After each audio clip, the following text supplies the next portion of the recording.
everybody, welcome back to my channel, or welcome here if you're new. I'm Jenny, and today I'm going to talk a little bit about gratitude, or specifically that how Christmas time is a great time to teach gratitude to your kids.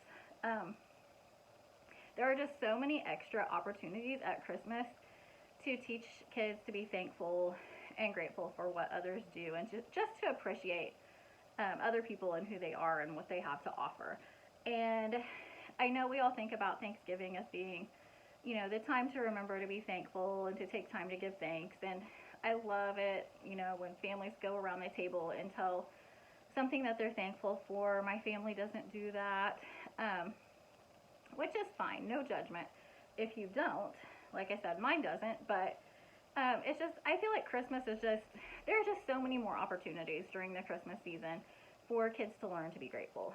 Now, it is a typical, normal part of growth and brain development for children to go through that phase where they're very ungrateful and selfish. When they open up the shirt for Christmas and they're like, clothes, or, I didn't want whatever, whatever it was. My daughter went through it. All kids go through it. Or most kids, can't say all specifically, but that's normal. That's just that time in their development when their world really is about them. They're learning a lot. They're absorbing so much and learning what they can do on their own, and that is their world, and that is normal. But that doesn't mean that that's not a good opportunity to teach them and help them to learn, to appreciate what other people do, what other people have to offer. So I'm going to talk about a few things. To start with, some of these are things that you probably already know, you probably already thought of. Take time together leading up to the Christmas season and read books. If you are not a reader, if you don't like to read, listen to audiobooks together so you can talk about them and appreciate them together with your family, no matter how old your kids are.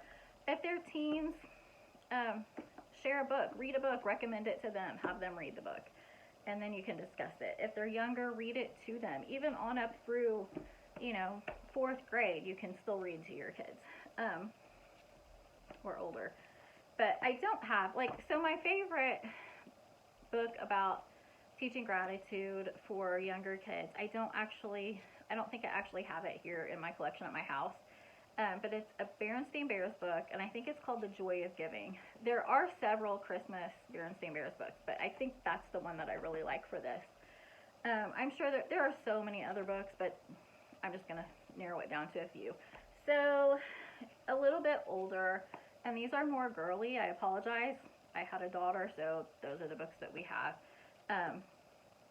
These American Girl books are two of my very favorites.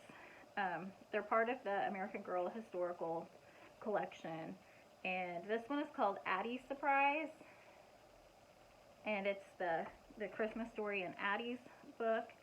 And then this is Kit's Surprise, and she's a girl from the 1930s, the Great Depression era.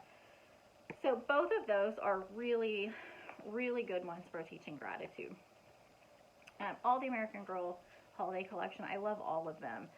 They're so educational for other reasons as well, but I really like those two when we're talking about gratitude.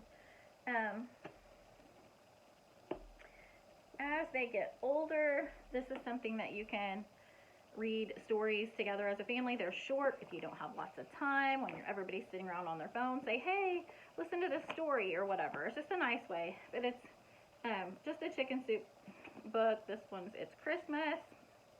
There are so many chicken soup Christmas books. Just pick one. They're all great. They all have good stories. If they have stories that you don't like, there are better ones. It's just a collection of all different people's stories, and they're so wonderful. I know they're kind of, I don't know, they were big a few years ago, but, a whole new generation is here now to appreciate those stories, and that's another good one. This one is called Christmas Through a Child's Eyes. True stories that capture the wonder of the season. So it's another one that kind of has stories from,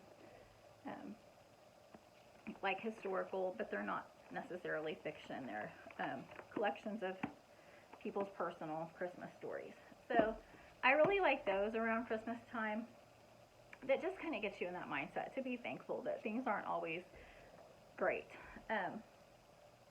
Another thing that you can do, and this is something I did not realize until, this isn't really leading up to Christmas, this is more on Christmas.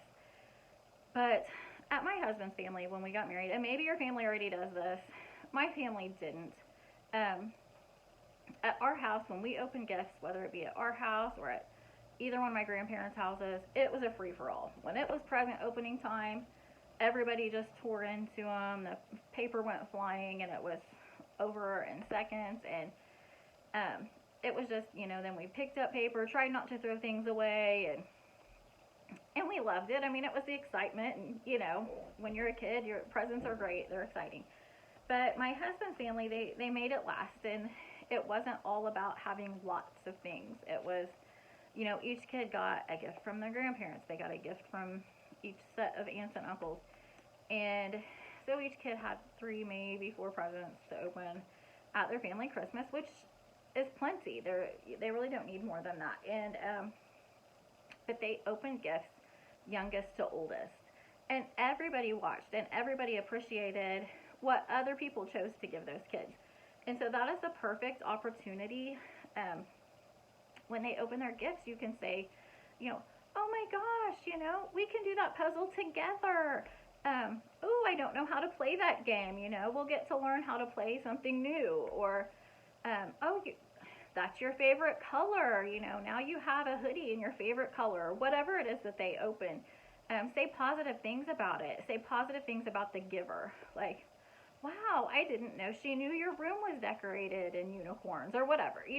Just make it a positive experience. And then afterwards, sit and enjoy those things that people gave to them together. I mean, some families, it's just, and ours was probably the same way. It's just, they get so much, and nobody sees them open it. I mean, you may get home and you don't even know where stuff came from. This way, you see the thought that people put in and the effort that people put in. And the child will make that connection that they cared about you, that they were thinking about, that the giver was thinking about them and had them in mind and wanted to do something special for them.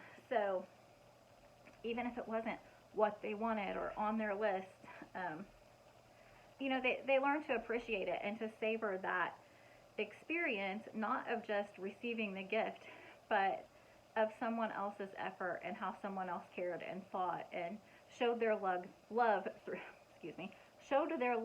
gift giving. It's not everybody's love language, but it is some people. So that will help them to learn to appreciate and to understand and make that connection that thought went into their gifts.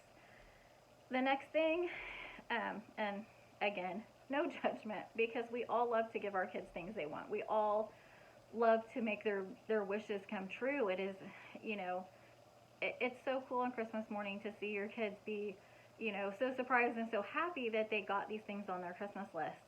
But don't get them everything on their list. They don't need it, for one. They don't. They need less things. And I'm not saying don't ever get them what they want, because they don't have the means to get the things they want. They want things they're interested in, but you're still their parent, and it's okay. It is okay to not get them everything they want. In fact, it's good for them, because there are things that they would love that they don't even know is available. There are things that would foster their imaginations and their creativity and skills, help them build on skills that they have, and they would have fun doing it. They could learn new things, and they don't even know how fun that would be. Anyway, so think about those things. Like, don't just stick specifically to their list. Take it into consideration. Get them 1 or 2 things that is on their list that they really, really want. But even if you have the means to get them everything on their list and more, it's just they get so much from things that they don't even know that they want, and that's the perfect opportunity to give that. So, but if you do that, please take time with them, enjoy it with them, because then they'll know how much, they'll enjoy more than just the gift itself, but they'll enjoy that time with you and that experience with you, and that is so much more important. So then the next thing, And I thought this was really cool. My daughter's a 4-H leader right now, and they do a little gift exchange every year. I think this year it's like a gift card swap or something like that. But it made me think back to my very first year in 4-H when I was just 8. And our 4-H gift exchange that year, for our gift exchange, every member had to bring something that they made themselves. And it didn't have to be based on a 4-H project they were involved in. It could just be anything that they made. I brought homemade cookies. I was 8. It was about the only thing I could think of that I knew how to make. Some other people brought food, but ironically, that was like the least amount of things that people brought. It was like me, my babysitter, and maybe a couple other people brought food. And it was a pretty big club. But I remember the gift that I got was a bracelet, and it was made of these little silver gold beads. It had like a real clasp, like a, I don't know if you call them a claw clasp or whatever. And I was just like in awe. And I looked at it, and I just remember looking in the box, and I remember my babysitter, she was one of the older members of the club, and she was like, "It's a bracelet." She's like, "She made that herself." And I was just like, wow, somebody my age can make something so beautiful. I can't believe they made this. And all I brought was cookies, and I felt so bad because all I brought was cookies, and somebody made me this beautiful bracelet. And it was literally, it was silver and gold beads strung on like fishing line type bracelet stuff, but it was tied to a real clasp, a real jewelry clasp. And I thought it was just amazing that somebody my age could make something so pretty and give it as a gift. And like I said, I felt like I should have done more. I should have done better. And I'm not saying that to make it feel like, oh, my cookies weren't good enough, because they really were. But I think when kids know the importance of, or they know what goes into making something, then they're going to appreciate it more when someone gives them a homemade gift. So, for instance, my nephew a year ago, well, almost 2 years ago, I guess. Like 2 years ago, he was young. He wasn't definitely in that, developmental phase where, things were about him. And that particular year, I had crocheted all of my nieces and nephews' plushie blankets. And when he opened his, he was just like, "I didn't want a blanket." And that's okay. It didn't hurt my feelings. That's just, that was normal for his age. But the very next year, so that following summer, he stayed with me in the summer, and my new hobby that year was sewing. It was something that I've always wanted to know how to sew, and I kind of know how to sew, but I'm not really good at it. And it frustrates me, and then every few years, I'm like, oh, I'm going to learn how to sew, because I think it's cool to be able to make usable things. So, not this past summer, but the summer before, he was here with me a lot, and I was learning how to sew. And he would help me. He would sit on my lap, and he would take pins out as we were feeding it through the machine. And one day he decided that he needed a wallet. And so he found some scraps of fabric that my friend had left here, and he wanted to call her, and he asked her if he could use those scraps of fabric to make himself a wallet. And she said yes. I'm like, oh my goodness, I'm going to have to figure out how we can make a wallet out of this. So we did. And when I was busy and I wasn't in there working on it, he went and he put a bunch of pins in it. He showed it to me. He's like, "Look, Aunt Jenny, I nailed it." So it's ready to sew now. So he was calling the pins nails. I just thought it was cute. But anyway, so I helped him, and we made a wallet that he could put his dollars in and fold it in half and keep it in his pocket. And he just loved his sushi wallet. And he got to see how we started with nothing but scraps of fabric, and we ended up with this adorable sushi wallet that he can actually keep money in. And so that following year for Christmas, I was just expecting the same, not caring about the gift. I made him a throw pillow and a pillowcase for his room, along with his brother and his cousin. And anyway, I wasn't expecting him to be like excited about it in any way, just because, like I said, he's a kid, he's little. he wants toys, and that's fine. But he appreciated it so much more, and I was really surprised because since he saw what goes into it, he was able to help me sew some things, and he knew the process, and he understood that, you know, it took time, and that we started with nothing and we ended up with something you can really use. And I think it helped him make that connection, and he liked it. He was a lot happier to receive that the next year. And like I said, that wasn't my goal. I would have made both things, like, either way. Yeah, I would have done it regardless of what his reaction was, because it, like I said, normal kid reactions. But anyway, I think if they are taught to make things for other people, and to see their reaction, because they're modeling after us, like, you know, what they see and what they're around the most, that's what they're gonna do. And so if they can make things and see other people receive those things, and see other people appreciate the efforts that they put into stuff, you know, that's going to in turn help them to appreciate when someone does it for them. So ideas for that, for age appropriate things that they can make. Get them some paints and canvases. You can get them at the Dollar Tree now. Some paint, let them paint on canvas, like something real to hang on a wall, or get a frame for some artwork that they've made on paper. Make it special, and yeah, let them make something that can actually be displayed in someone's home. Another thing, if they're old enough, they can sew. They could make little ornaments, just small things, depending on their age. But anyway, if they're a little bit older, they may want to crochet or knit. Hats are fairly easy. Headbands are easy. My niece got a little loom knitting kit, and it's super easy. Younger kids could do that. And like, when I say younger kids, I'm like younger elementary, you know, first, second graders can even do that, maybe with just a little bit of help. And but anyway, she made a headband she can actually wear to keep her ears warm. So that is an idea. Wood burning is kind of popular right now. And going back to that 4-H club story that I was talking about, wood burning was something that they did back then too. And it's kind of making a comeback right now.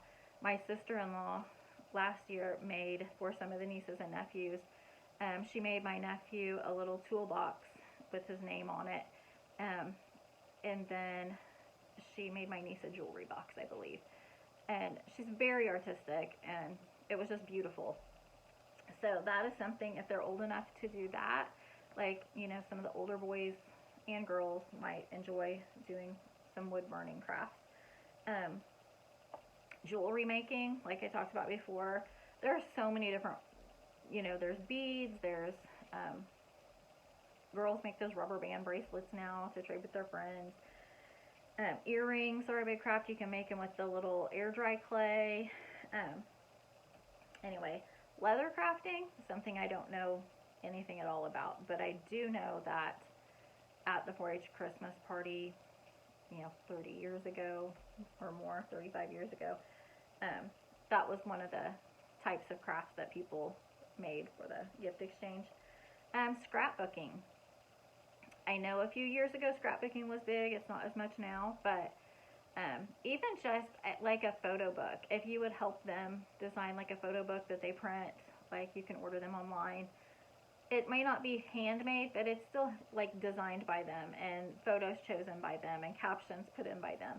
So that is another thing. Or help them write their own book. I still have a book, and it wasn't for a gift. It was just something that my daughter did for fun one day, and she stapled papers together. And she didn't know how to write yet. She was pretty young, but she drew these pictures of animals, a different animal on each page. And on each page, she told me what to write about these animals. And it was a nonfiction book. It was facts about these animals. And I saved it. But, I mean, kids love to write books. Or not all kids, but a lot of kids like to write books, and that's their strong point. And that's what, you know, they want to be able to share that talent with others. And so when they see other people appreciate that type of thing made for them, they're going to just feel like, imagine how you would feel if you wrote a book for someone and got to give it to them when you were little, and they just enjoyed that so much. And, you know, maybe they'll grow up to be a writer or a journalist. So anyway. anyway, yeah, so teaching them to make gifts for others, like real usable gifts. Pot holder looms, that's another one that younger kids could do. Um, One year, my daughter just painted just a little, it's the craft kits like from Walmart or Joann's or Hobby Lobby, where you paint the sun catchers. She was really young when she did that one. That's something that a preschooler can do. So anyway, when they feel that they can make something real and usable that someone else appreciates, they love that. Another thing, if they don't make gifts, help them earn money or give them the opportunities to earn money and go Christmas shopping themselves. And I think everyone, a lot of people do a really good job with Angel Tree or, you know, taking their kids shopping for things like that and giving to people that they may not know, giving anonymously and giving in secret. And that is good. That is a really good thing to do, and to teach your kids to not take credit, you know, to do things in secret and not take credit. However, when you're teaching your kid to, you know, if you want your kid to learn gratitude, sometimes it does help them to see people get gifts that they buy. So letting them shop for siblings or grandparents, they love to do it. And they start thinking about, now my nephew that I told you about, this same nephew, oh my gosh, he is so thoughtful. He is the most thoughtful child when it comes to buying gifts. They have a little store at their school called the Penguin Patch. And he is so excited to shop at the Penguin Patch every year. It is so cute. Last year, we were going to a friend's house for a little Christmas crafting party. And on the way there, he told me that he went to the Penguin Patch today and he bought me a present. And he said, he's like, it's to help keep you cool at the swimming pool. I take them to swimming lessons in the summertime, so and I have to sit out of the pool when it's hot and wait on them to get done. And I just thought that was the sweetest, most thoughtful thing, because he was thinking about what would be good for me and what I would like. And I opened it up, and it was one of those paper fans. And I'm like, I still keep it in my purse. I've used it more than once. I just thought that was just the sweetest, most thoughtful thing for a 4-year-old to do. And I mean, he's always like that. He did that for his whole family, like very thought out gifts that fit their personalities and their interests. And I mean, he's such a good kid, and I just love whenever they love to give.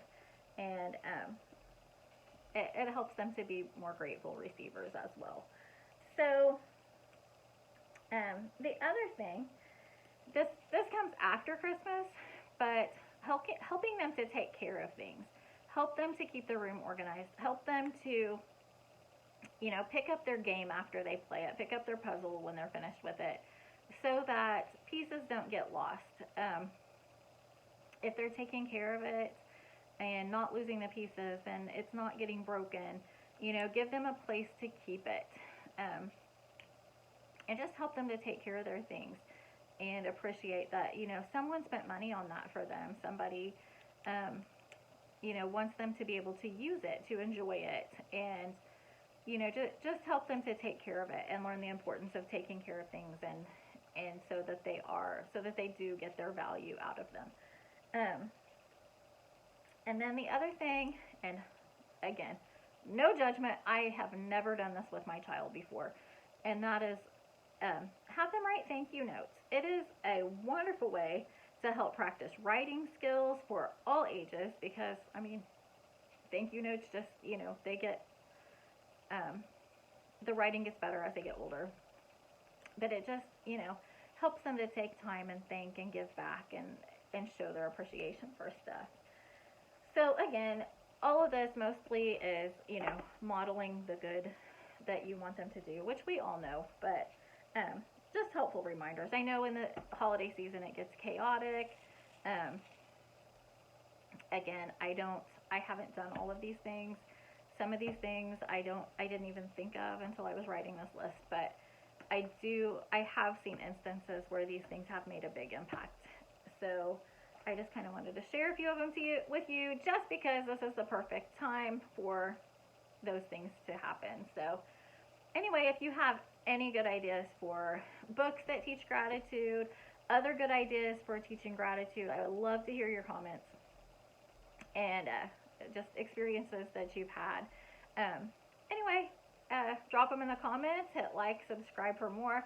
I still plan to do a wrapping video. I hope, and I'm not making any promises, I'd love to get another gift guide up before this weekend because I know there's still a little bit of shopping time before Christmas, maybe even a little bit of time to order before Christmas. So I'm going to try to do one more gift guide video and maybe a couple more videos before Christmas. I will link the other videos that I have below in case you haven't seen them. And anyway, enjoy the rest of the season. Bye.